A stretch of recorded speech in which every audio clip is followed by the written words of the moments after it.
Hey everyone, and welcome back to the Triathlon Weekly News Roundup presented by THEDAILYTRI. We're back with the green screen after popular demand from my last video. I found a good spot in the house, so I think it's here to stay.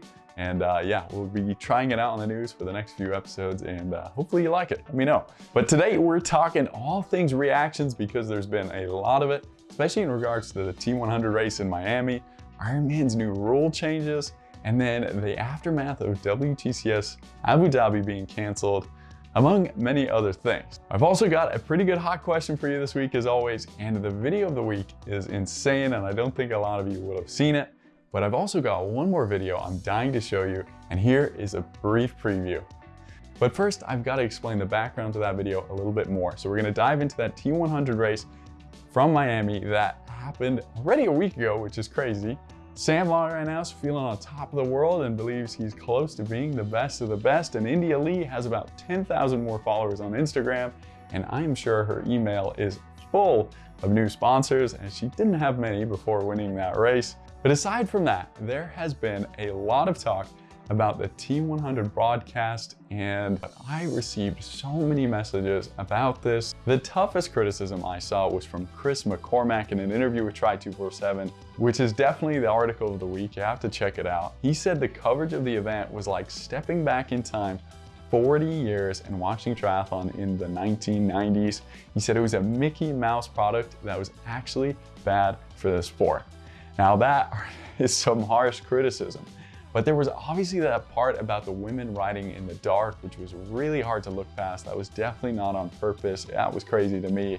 And then the audio cutting out for such a long time, that must have been a massive blow to the amount of viewers. And then I also had people from Europe telling me that the ads were being placed not in regards to the race, but just randomly, and that would interrupt important parts of the race, which is terrible because they were paying for it as well. And now they're getting ads in the wrong spots. So yeah, a lot of complaints coming through, but the one thing for me, I could survive all of that, but the one thing for me that drove me crazy was the tracker itself.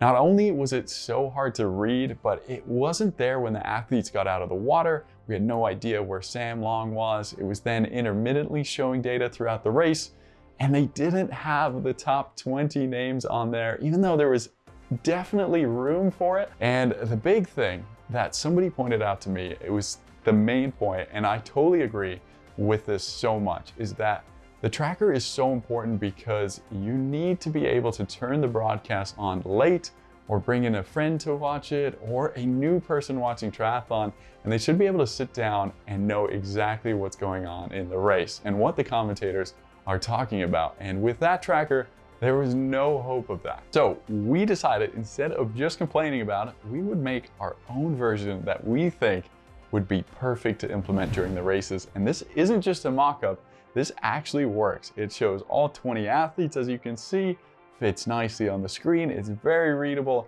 but it also shows the group dynamics, and so you could turn on the TV and know exactly how the race was unfolding. And I know the PTO has this ability because they had a new tracker on their website that was very similar to this. And I think now, with all the feedback that's come out, it's all out in the open, that we will see a change for Singapore. I think they're going to be held more accountable now with each and every race, especially with how much hype they bring into their races, which is exactly what Chris McCormack was talking about in that article. But I must say, that hype is so good. They do an amazing job building up the race. And those head-to-head interviews, I don't know about you, but I think they're fantastic. And I thought the commentators were on point as well. That group just works so well together. Jan just seems like he was meant to be a commentator all along. And I thought having Jack Kelly on the ground at parts like the swim was awesome.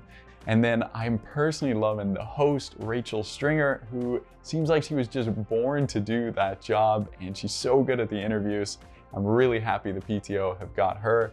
And the drone footage for that swim as well, I thought was fantastic. I've never felt closer to a swim while watching it, and I definitely vote more drone footage all the time in as many triathlon races we can get it in.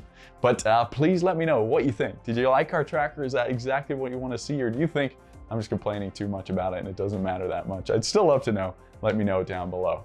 But moving on from there, I actually think possibly some more heated or bigger reactions were coming about the Abu Dhabi cancellation, that first WTCS race in the important Olympic year that had so many athletes fly out there and spend a lot of money to go race, and then it was canceled. Max Stapley on the Triathlon Mockery podcast shared some pretty harsh criticism for World Triathlon. He said it was a big joke. He thinks they could have done it. He believes it was a decision just made by one man, and if they wanted to, they could have put on the race another day and everyone would have adapted and raced. He said that he thinks the big reason is they wanted to protect their F1 track. Taylor Spivey shared slightly similar thoughts in a much more mild-mannered way on Instagram.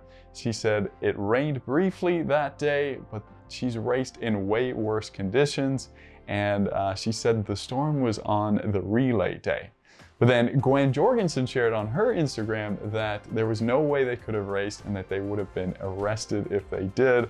So yeah, there's just been a lot of conflicting reports coming out of there. I think a lot of people reacting emotionally to it, and I think it is just really hard to get the facts straight when there are so many moving pieces. And if you want to know more, Chelsea Burns on her new podcast did an awesome episode with Kevin McDowell, and they know a lot more about it, and they go into a lot of depth on how this affects a lot of these federations and these athletes, because start lists are now going to be packed with this race canceled, with all the athletes trying to get some more points, and those on a wait list will have little chance to get on now as those lists grow more and more stacked, especially for those races in Yokohama and Cagliari, which are so important before the qualification period ends. The likes of Gwen Jorgensen and Katie Severis fighting to get into the top 5 spots of the American team so that they can get a start in Yokohama. That's going to be really intense. The British and the French team, they are so tight as well. And that was also the last opportunity to do a relay to show off their abilities there. So this was a really tough one and had a lot of people heated. And I think World Triathlon is just ready to move on as quickly as possible from this race. But then moving on to Ironman, and their rule changes also stirred up a lot of reactions. There was a couple smaller changes, like a 5-minute penalty now for littering, or a 30 or 60-second penalty for not having your zipper attached, or disqualification. But the bigger ones came with no longer being able to have a water bottle shoved down your tri-suit. That was what everybody was doing, as I'm sure you know, and I saw so many pros testing that in the wind tunnel. But then there was another one in there that really caught my eye. Protective screens, fuselages, fairings, or any other devices or materials, including duct tape, added or blended into the structure with the intent to reduce or having the effect of reducing resistance to air penetration are prohibited. Aerodynamic assemblies and protuberances on the head tube or elsewhere are prohibited. Now, I don't know if you guys know this, but a lot of pros were using this duct tape or electrical tape trick on their front ends that made their bars look more like Magnus Ditlev's, basically. But now they won't be able to do that. But now the big question for myself and a lot of people is, will this affect a lot of those new pieces of aerodynamic gear we've been seeing a lot lately? For example, Joe Skipper's aero bottles, it doesn't say exactly that those would be banned, and Joe Skipper actually just posted a video about this on his YouTube channel, and he replied to a comment saying they haven't banned them explicitly yet. So it is just a lot up in the air. For example, it seems like Magnus Ditlev now with his front end will have such an advantage over pros who couldn't afford to get a custom one made like that. And now they can't even duct tape or electrical tape their bars to get a little bit closer to him. I think it's going to be interesting to see how this plays out over the course of the year. Keep an eye on it, because there's also quite a few bikes with these protuberances at the front end. Even though they might be water storage or just gel storage or whatever, they definitely seem like protuberances, and it definitely seems like part of their purpose is to reduce resistance to air penetration. So I'm sure this will get cleared up as we go along. I talked about it a little bit with Nicholas Chase in our podcast if you're interested in that. And then he said in that podcast that he thinks the pro briefings are going to be pretty interesting, and I could imagine that would be the case in Oceanside, where there's supposed to be a lot of pros competing. But I think it's great that Ironman are updating the rules at all and are constantly trying to improve to make it a fairer sport. But yeah, I think we'll wait and see with a lot of those specific questions, and yeah, could get interesting. But then moving on from there, Speaking of Ironman, Gustav says now his main goal is to be back racing Kona.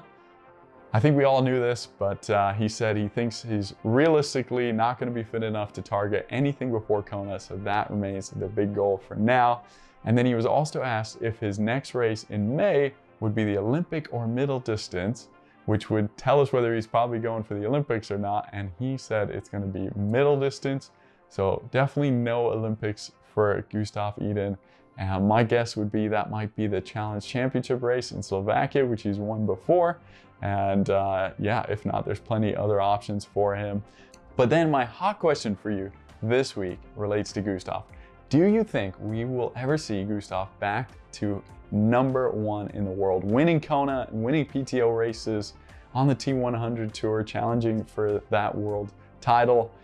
Maybe not this year, but next year or in the future? Or do you think we saw him at his peak, and will he ever take on Laidlow, Magnus, or even his own training partner Blumenfeld ever again? It's been a long time since he's been injured, and he's had a lot happen, but yeah, I think he's got a long road to get back to there.